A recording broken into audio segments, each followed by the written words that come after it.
Ladies and gentlemen, please welcome from Georgia, Congresswoman Marjorie Taylor Greene.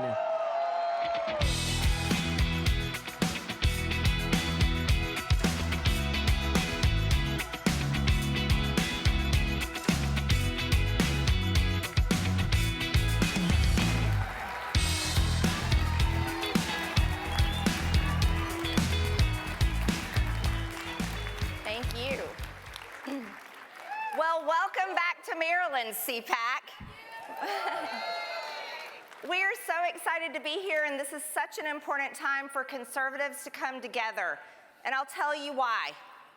The left has told us something that should put fear in the heart of every parent, and not just parents, every single person. They've said they're coming for our children.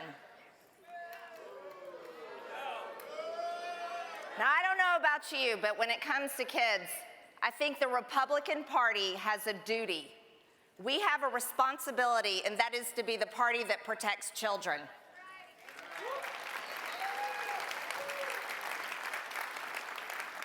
Now, whether it's like Zelensky saying he wants our sons and daughters to go die in Ukraine,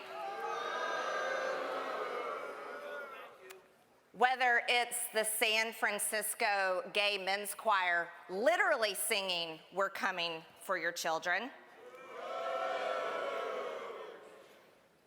or it's a new, disturbing ideology that tells the most incredible lie that children can actually change their gender before they've even grown up, before they've even finished puberty, before they've developed into an adult, before they're old enough to vote, before they're old enough to graduate from high school, before they're old enough to even get a tattoo, put ink permanently on their skin, before they're old enough to buy nicotine, before they're old enough to buy alcohol, before they even graduate from high school, many of them before they drive a car.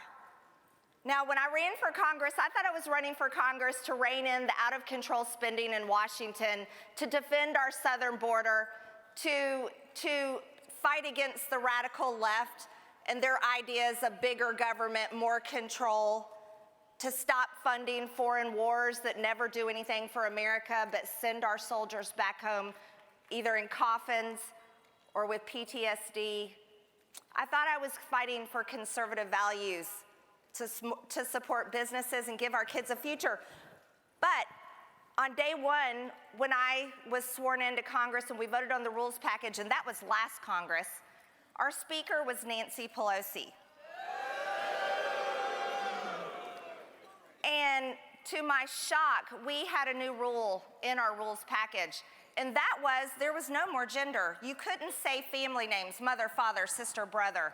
You couldn't acknowledge he, she, him, her, because gender was no longer in existence. We had a big fight on the Equality Act where I ended up putting a sign outside my office door that said there's only two genders, male and female, trust the science.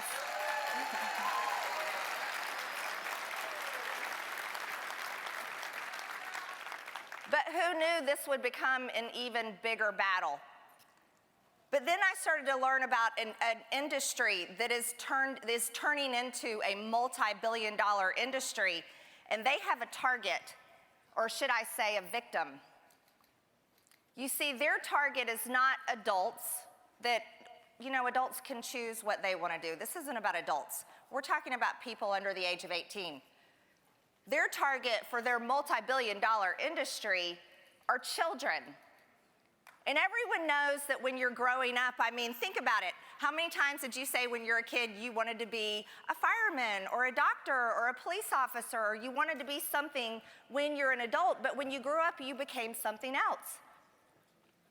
My favorite thing to say that I did become when I was growing up is I wanted to be a mom. And thankfully, I am a mom.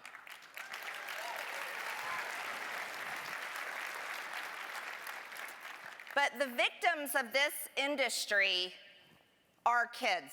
And these are kids who are confused about who they are. And they're confused about who they are because of what they're seeing on the internet, what they're seeing on social media. And they're also confused, many of them, because these victims of this billion-dollar industry that mutilates the genitals of children, many of these victims have diagnoses of autism, mental illness, they have depression, they have anxiety, they have psychosis. Many of them live in foster care, so they already have lived lives of abuse. And these victims come in thinking they're going to find happiness and they're going to find security in their identity because they think they can change their gender. These boys think they can become girls. These girls think they can become boys. But you want to know what's happening to them? They're given puberty blockers, they're fast-tracked, given puberty blockers that actually chemically castrates them, makes them sterile. They're given testosterone to girls as young as 11, 12, 13 years old, that within 4 to 5 years, some of them are having to have hysterectomies because of the damage it does inside of them. There are teenage girls having their breast cut off. That is a permanent damage to their body. They'll never be able to breastfeed their baby. And there are boys that are having their penises turned inside out. These are kids. So last Congress, I did something radical and extreme because remember, Marjorie Taylor Greene, she's so extreme.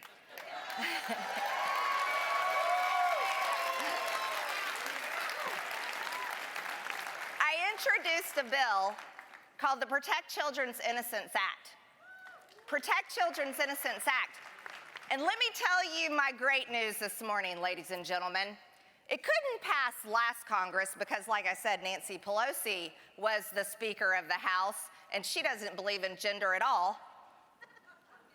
But we have a new Speaker in our Republican majority in the House of Representatives.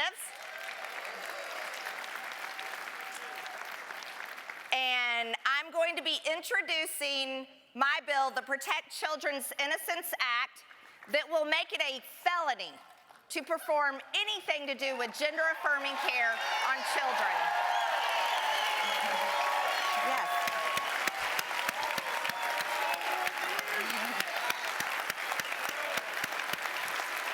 Right.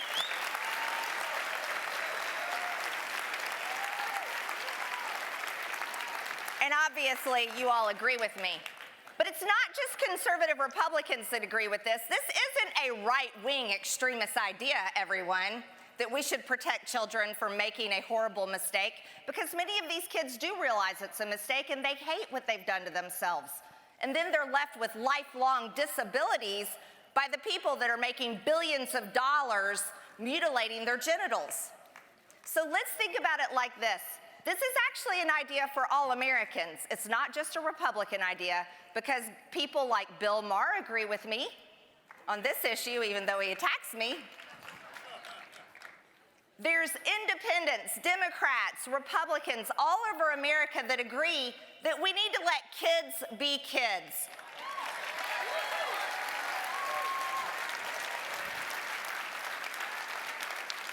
And while I'm still committed to saying no money to Ukraine, and that country needs to find peace, not war,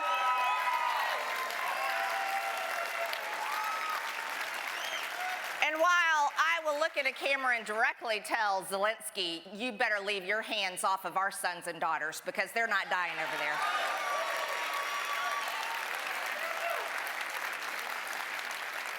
I will also inform the lion that looks to devour, and that lion is looking to devour our children, that our God is bigger.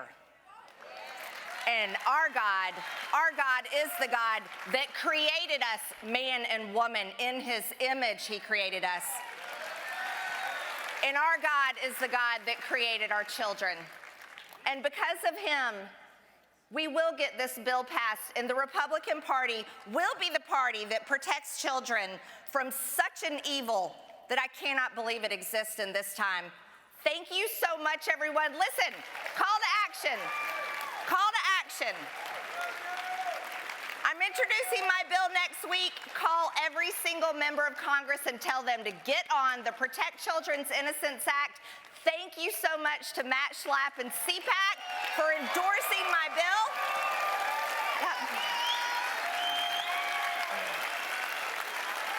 Thank you. Thank you so much, guys.